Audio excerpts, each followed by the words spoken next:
A'udzubillahi minasyaitonirrajim. Bismillahirrahmanirrahim. Assalamualaikum warahmatullahi wabarakatuh. Doa Rasulullah Shallallahu Alaihi Wasallam agar menjadi manusia yang bercahaya. Salat dan doa yang dilakukan Rasulullah Shallallahu Alaihi Wasallam membimbing kita menjadi manusia yang bercahaya. Bagaimanakah menjadi manusia yang bercahaya? Rasulullah Shallallahu Alaihi Wasallam memberikan teladan doa meminta cahaya dalam hidup sehari-hari. Diceritakan Abdullah bin Abbas bahwa dia pernah tidur di dekat Rasulullah. Tiba-tiba Rasulullah bangun lalu bersiwak, sikat gigi dan berwudu. Selanjutnya beliau membaca surah Ali Imran ayat 190 sampai 200. Setelah selesai, Rasulullah salat 2 rakaat. Baik berdiri, rukuk dan sujud semuanya dilakukan dalam waktu yang panjang. Selesai salat 2 rakaat, Rasulullah tidur lagi. Hal ini dilakukannya sampai 3 kali, sehingga ada 6 rakaat. Semuanya dilakukan dengan bersiwak, berwudu, dan membaca ayat yang sama. Setelah itu, Rasulullah menunaikan salat witir 3 rakaat.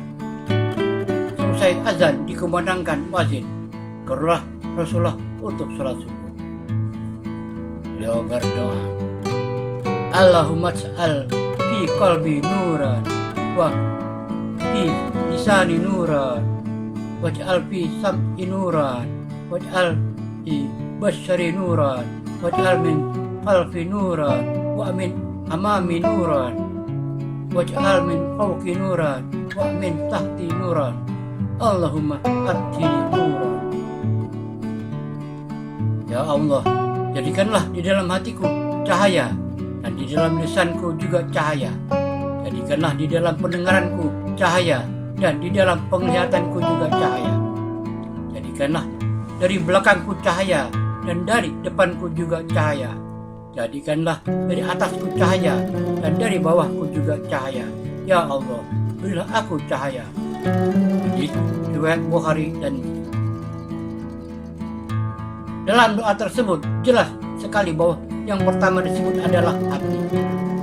Hati yang bercahaya, yang letaknya berada di bagian pusat tubuh manusia, adalah hati yang bersinar dan memberi efek terang pada seluruh tubuh. Dalam doanya, Allah juga menyebutkan lisan, pendengaran, penglihatan, belakang, depan, atas, dan bawah, agar semuanya bercahaya. Intinya, menjadi manusia yang benar-benar bercahaya. Manusia yang hatinya bercahaya akan merasakan luas dan lapang di dalam dadanya. Rasulullah bersabda, ketika cahaya telah masuk di dalam hati, maka hati itu akan menjadi luas dan lapang. Para sahabat bertanya, apa tandanya ya Rasulullah? Beliau menjawab, al-inabah ila dar al-khulud wa at-tajaba andar ul-hurur wa al-istidad lil maut qabla nuzuli. Hadis riwayat Tirmizi. Yakni kembali ke negeri keabadian akhirat, jauh dari negeri ketertipuan dunia, dan bersiap-siap menjemput kematian sebelum datang kematian itu. Menjadi manusia bercahaya memang tidak mudah. Selain harus membersihkan hati dari segala kotorannya, setiap panca indera juga harus digunakan dengan cara yang baik, yaitu dengan menghiasi tubuh dengan segala bentuk tutur kata dan perilaku yang baik. Dengan makna ini, jika cahaya identik dengan segala kebaikan manusia, yang bercahaya adalah manusia yang baik lahir dan batinnya. Keduanya memancarkan cahaya kebaikan yang memberikan petunjuk bagi manusia lainnya keluar dari segala kesesatan. Dia bisa menjadi panutan bagi manusia lain yang ingin keluar dari kegelapan dan kesesatan. Kebalikan dari cahaya adalah kegelapan, atau kegelapan yang identik dengan kejelekan, kejahatan, dan kesesatan. Manusia yang tidak memiliki atau kehilangan cahaya akan hidup dalam kegelapan karena jauh dari kebaikan dan kebenaran, jauh dari iman, jauh dari sifat dan perilaku yang baik. Dia tidak mampu memberikan petunjuk, dan tentu dia tidak dapat dijadikan panutan atau pemimpin. Surat 57 Al-Hadid ayat 12. يوم ترى المؤمنين والمؤمنات يسعى نورهم بين أيديهم وبأيمانهم بشراكم اليوم جنات تجري من تحتها الأنهار خالدين فيها ذلك هو الفوز العظيم.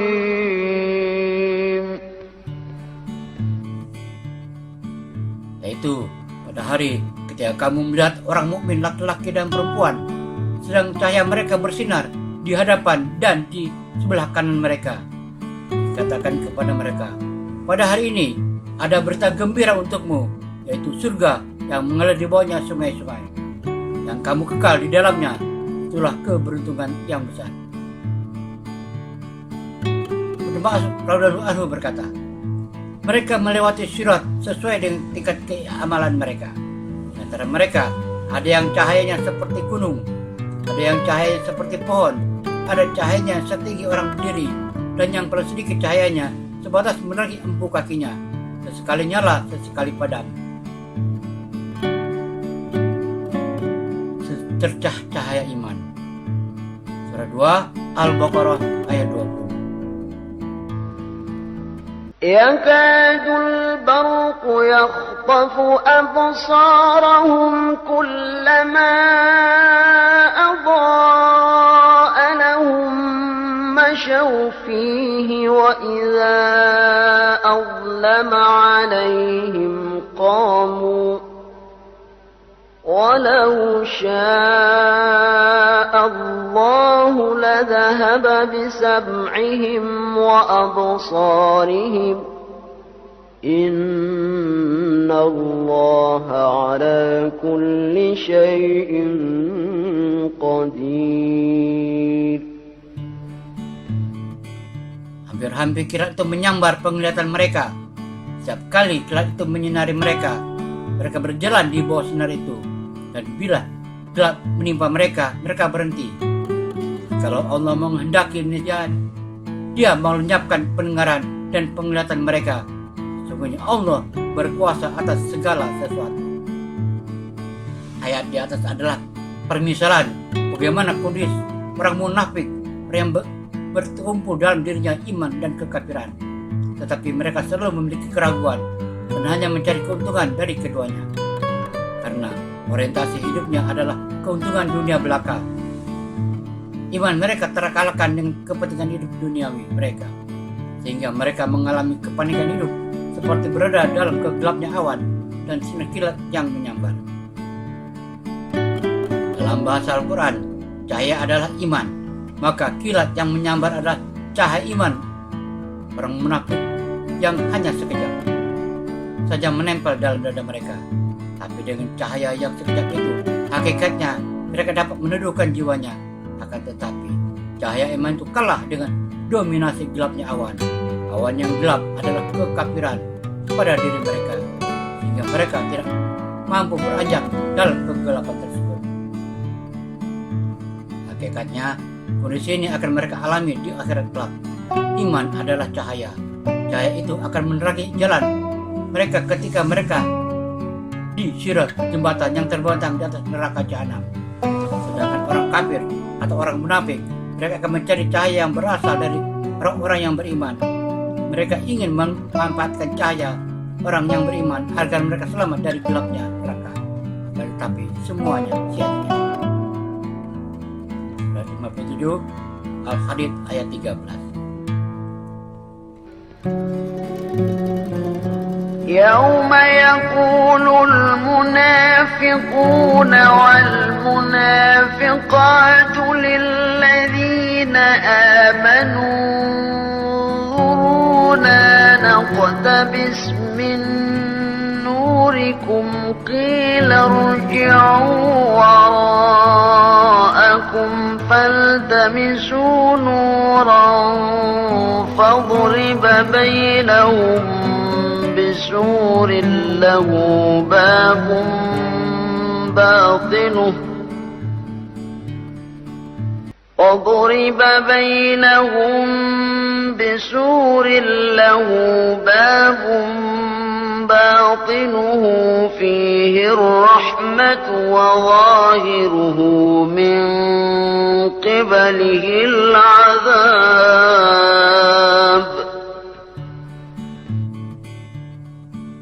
Pada hari ketika orang-orang munafik laki-laki dan perempuan berkata kepada orang-orang yang beriman, "Tunggulah kami, supaya kami dapat mengambil sebagian dari cahayamu." Dikatakan kepada mereka, "Kembalilah kamu ke belakang, dan carilah sendiri cahaya untukmu." Lalu diadakan di antara mereka dinding yang mempunyai pintu. Di dalamnya ada rahmat, dan di sebelah luarnya dari situ ada siksa. Cahaya iman yang akan menjadi penerang jalan hamba menuju surga pun sesuai dengan tingkatan iman mereka masing-masing. Bagaimana dalam sebuah hadis disebutkan bahwa Nabi SAW pernah bersabda, di antara orang-orang mukmin ada cahayanya dapat menyinari sejauh antara Madinah sampai Aden, yang lebih jauh dari San'a, dan ada pula yang kurang dari itu. Hingga sesungguhnya di antara orang-orang mukmin ada yang cahayanya hanya dapat menyinari tempat kedua telapak kakinya saja. Riwayat Ibnu Jarir diriwayatkan pula oleh Ibnu Abu Hatim melalui hadis Imran Ibnu Daud Al-Qattan dari Qatadah, hadis yang semisal. Hendaknya orang yang beriman memfokuskan pada nilai-nilai iman, karena iman adalah cahaya yang akan melenyapkan kegelapan, zulumat, kemusikan, sehingga yang ada dalam dada hanya cahaya hidayah yang akan menerangi hidup dunia dan di akhirat. Tugas Nabi adalah mengeluarkan manusia dari kegelapan menuju cahaya. Nazulumat din nur, kegelapan dalam seluruh aspek kehidupan manusia, menuju cahaya hidayah tauhid dalam seluruh bidang hidup manusia. Wallahu a'lam bishawab. Semoga bermanfaat. Assalamualaikum warahmatullahi wabarakatuh.